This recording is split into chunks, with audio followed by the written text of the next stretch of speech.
యో guys welcome to Bombay talkies. Spider man brand new day. మొత్తం ఎంసీయూలోనే మనకు బాగా రిలేటబుల్ గా ఉండే సూపర్ హీరో స్పైడర్ మ్యాన్. ఎందుకంటే ఆయన దరిద్రంలో మన దరిద్రం ఎత్తుక్కుంటాం కాబట్టి. ఊహ తిరిగిన వయసులో అమ్మా నాన్నల్ని అన్నీ తెలిసిన తర్వాత పెంచిన కుటుంబాన్ని ప్రేమించిన అమ్మాయిని కూడా పోగొట్టుకున్నాడు.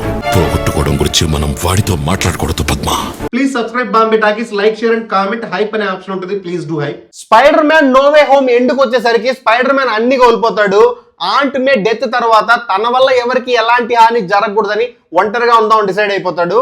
కరెక్ట్ గా ఆ పాయింట్ తర్వాత నుంచే మనకి బ్రాండ్ న్యూ డే స్టార్ట్ అవుతుంది. సో ఈ ఒంటరితనం వల్ల తన మెంటల్ హెల్త్ ఎఫెక్ట్ అవుతుంది. స్పైడీ హార్మోనల్ ఇంబ్యాలెన్స్ ఎఫెక్ట్ అవుతాయి.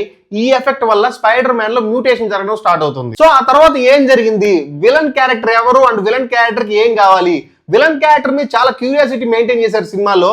సో దీన్ని రివీల్ చేస్తే స్పాయిలర్ అయిపోతుంది. ఇక ఈ స్టోరీ చూడడానికి సినిమాటిక్ ఎక్స్పీరియన్స్ ఎలా ఇచ్చింది అంటే, first of all 3D visuals అయితే ఎక్స్ట్రాడినరీగా ఉన్నాయి. ఇంత మంచి 3D విజువల్స్ ఇంతకు ముందు అయితే నేను ఏ మూవీలో ఎక్స్పీరియన్స్ చేయలేదు. ఓపెనింగ్ సీనే స్పైడర్ మ్యాన్ గాల్లో స్వింగ్ చేస్తుంటే ఆ 3D విజువల్ ఎలా ఉంటుందంటే మన గుండెలు గాల్లో తేలుతున్నట్టు ఉంటాయి. అంత మంచి 3D ఎక్స్పీరియన్స్ ఇచ్చింది మూవీ. ఈ సినిమాని బార్కో ప్రొజెక్టర్స్ ఉన్న థియేటర్ లో గానీ లేదా స్టాండర్డ్ ఐమాక్స్ లో గానీ చూస్తే ఎక్స్ట్రాడినరీ వండర్ ఫీల్ అవుతారు. ఇక ఈ సినిమా ఆర్క్ ఎలా ఉంది అంటే, సినిమా మొత్తం స్టార్టింగ్ నుంచి ఎండింగ్ వరకు ఒకే ఫ్లో మెయింటైన్ చేస్తుంది. ఎక్కడ టూ హై మూమెంట్స్ ఉండవు, అలా అని చెప్పి లోగా ఫీల్ అయ్యే మూమెంట్స్ ఉండవు. ఇంతకు ముందు వచ్చిన ఎంసీయూ స్పైడర్ మ్యాన్ సినిమాలన్నిట్లో అయితే డ్రామా ఎక్కువ ఉండి యాక్షన్ ఎపిసోడ్స్ లో డిసప్పాయింట్ చేసేవాళ్ళు, లేదా యాక్షన్ ఎపిసోడ్స్ ఎక్కువ పెట్టేసి డ్రామాలో డిసప్పాయింట్ చేసేవాళ్ళు. కానీ ఈ సినిమాలో ఆ యాక్షన్ ని డ్రామాని కరెక్ట్ గా బ్లెండ్ చేయడానికి ట్రై చేశారు, బాగా బ్లెండ్ చేశారు అని చెప్పొచ్చు.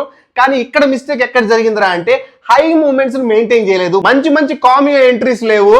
మామూలుగా ఈ సినిమా నుంచి జనరల్ గా ఆడియన్స్ ఒక హై మూమెంట్స్ ఎక్స్పెక్ట్ చేస్తారు, అలాగే కొన్ని కామియోస్ కూడా ఎక్స్పెక్ట్ చేస్తారు. కానీ మూవీ టీమ్ అలాంటి ఫ్యాక్టర్స్ మీద ఎక్కువ ఫోకస్ చేయలేదు అనిపిస్తుంది. అండ్ హీరోయిన్ తో చాలా తక్కువ సీన్స్ ఉంటాయి, కానీ ఆ సీన్స్ ఎలా ఉంటాయి అంటే ఆడియన్స్ నుంచి రియాక్షన్ గానీ రెస్పాన్స్ గానీ క్రియేట్ చేసేలా ఉంటాయి. ఆ సీన్స్ కి అయితే థియేటర్ లో ఆడియన్స్ నుంచి చాలా మంచి రెస్పాన్స్ వచ్చింది. అండ్ ఫైట్ సీక్వెన్స్ అన్ని కూడా చాలా బాగున్నాయి.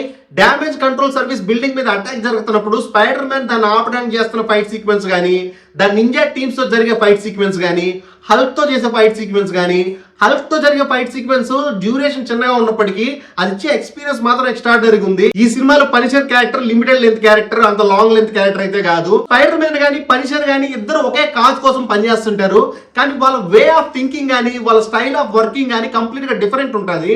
ఆ డిఫరెన్స్ చాలా బాగా చూపించాడు. సో ఫైనల్ గా ఈ సినిమా అయితే ఎక్కువ ఎక్స్పెక్టేషన్స్ పెట్టుకోకుండా చూస్తే ఒక డీసెంట్ వాచ్ ఎక్స్పీరియన్స్ అయితే ఇస్తుంది.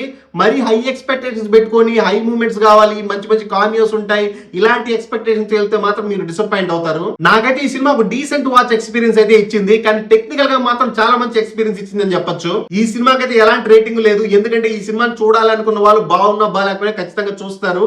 సో ఆ సెట్ ఆఫ్ ఆడియన్స్ అయితే ఉన్నారు ఈ మూవీకి. సో ఇది ఈ మూవీ రిజల్ట్. వచ్చే మూవీ రివ్యూతో మళ్ళీ కలుసుకుందాం. Until then bye by.